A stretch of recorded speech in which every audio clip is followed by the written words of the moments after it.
Hi, we're ready to read chapter 16 of A Day of Rest by Edna Creekmore Carmen. And I want to show you the picture that goes along with this chapter.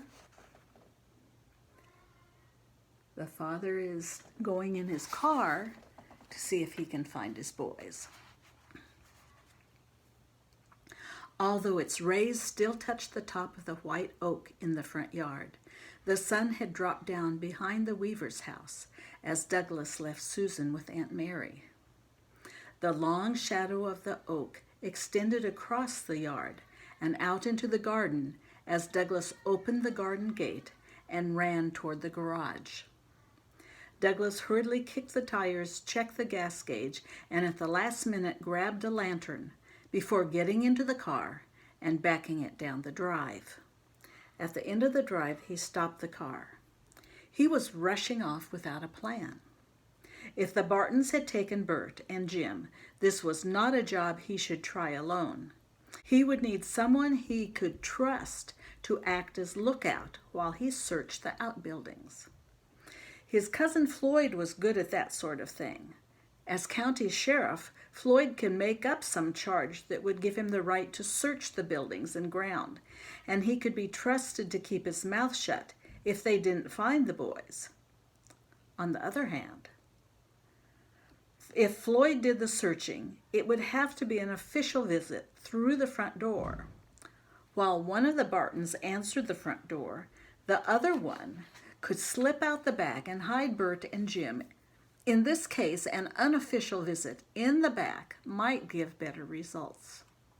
Also, if they found the boys, Floyd would have to bring official charges. If Bert and Jim were unharmed, Douglas didn't want to bring official charges. No, it would be better to find someone unofficial to act as lookout. Joshua Campbell had always been a good one in a scrape. No, Josh had that cough. That racking cough would give him away in an instant. One by one, Doug considered other friends and eliminated them. Too far to their house, they were away visiting, etc. That left his brother Charles. Douglas released the brake and put the car into motion. He still hesitated before backing into the road. Which way? Should he go the short route by Green Crossing to Lower Willow Creek? No. That road was ungraded. It was little more than a trail. The Model A Ford could go most places, but he wouldn't want to risk it going down an ungraded mountain road after last week's rain. Also, he would be going right in front of the Bartons' house. It would be much better and safer to go the long way by the junction to Upper Willow Creek and then to Lower Willow Creek. The Weaver home and the trees surrounding it were cast in black-green silhouettes against a backdrop of a glowing red sunset as Douglas backed the car out of the drive. Charles would insist on going to the front door, but while Charles was at the front, he could slip around to the back and see if Bert and Jim were in the barn or shed. It would be better if he could use one of the boys, since he only needed a lookout. They wouldn't insist on going to the front, and they wouldn't mind watching the house while he scouted the outbuildings. He wouldn't want Al, though.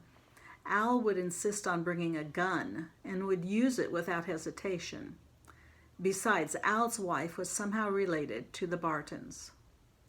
As to the 4 other boys, Doug shook his head. He wouldn't be able to take one of the younger boys still at home without first talking it over with Charles. The sun had dropped to the top of the mountains beyond the trees lining the road as Doug took the turn from the highway into Willow Creek Road. A red glow spread over the western sky, to be reflected by pink in the east. It would be a hot day tomorrow.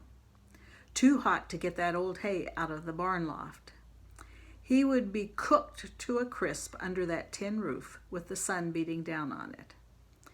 He would wait until tomorrow evening while it was cool to pitch the hay. If it got cool enough, fog would form, and that would settle the dust. Doug didn't know which he hated the most, the heat from the tin roof or the dust from the old hay. But there was no point in thinking about pitching hay. Right then he had to rescue Bert and Jim. For the 100th time since the death of his wife, Doug wondered if he should have taken Charles' offer to keep Susan and Bert. Charles was strict, but he was fair. They would have had a good home with a woman's care for Susan. Libby had always wanted a girl. She would probably have spoiled Susan after having those boys. However, the boys had turned out well, and Bert would have enjoyed being with his cousins.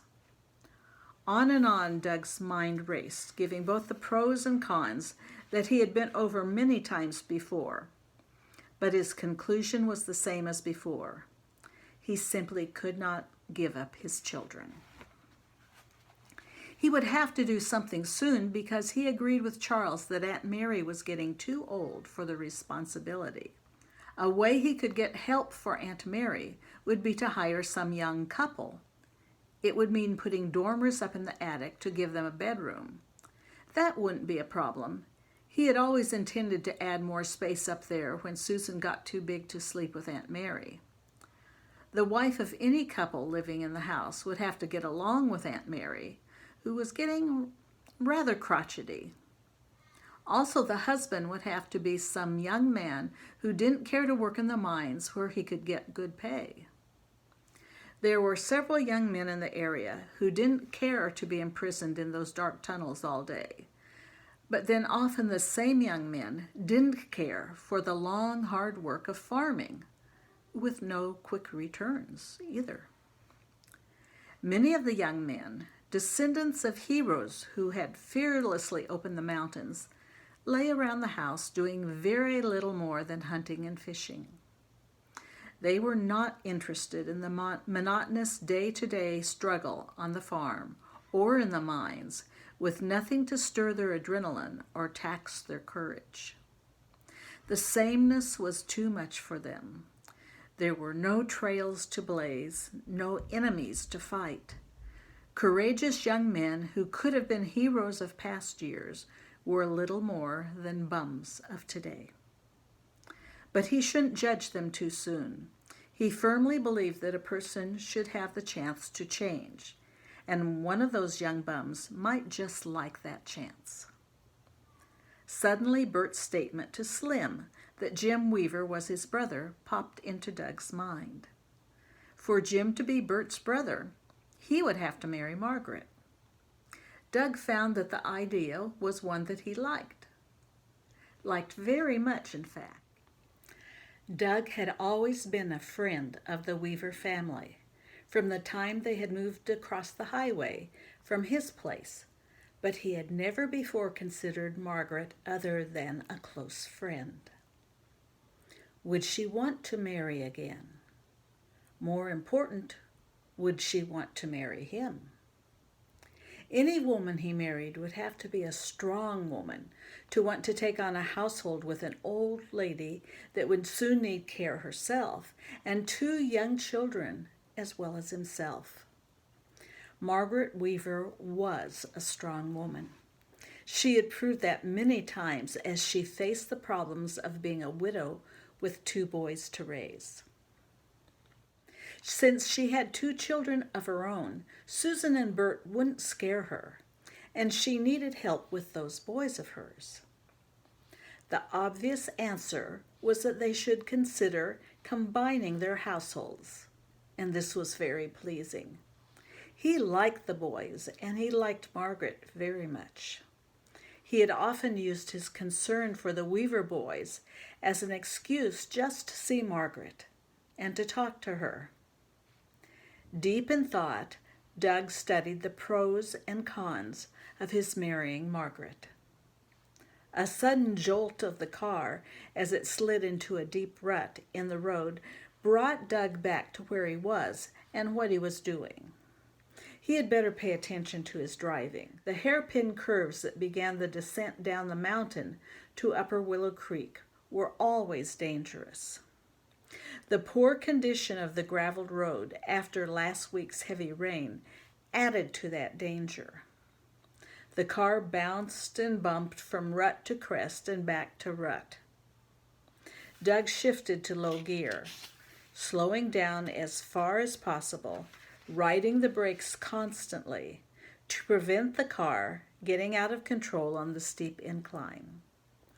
He steered to the inside of the curve, hugging the bank so that a sudden lurch would not send the car over the shoulder and crashing down the side of the mountain. The road was still rough as it began to level off at the foot of the mountain, but Doug took his foot off the brake and let the car coast. He shifted into high gear as he crossed the Willow Creek Bridge.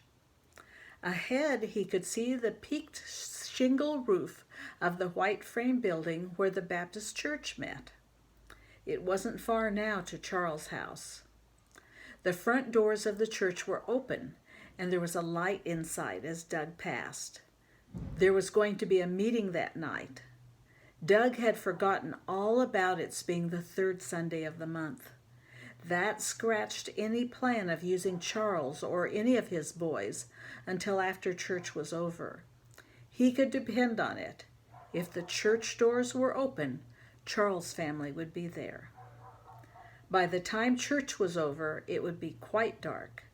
Chances of being seen by the Bartons as he slipped around in back of their house would be less in the dark.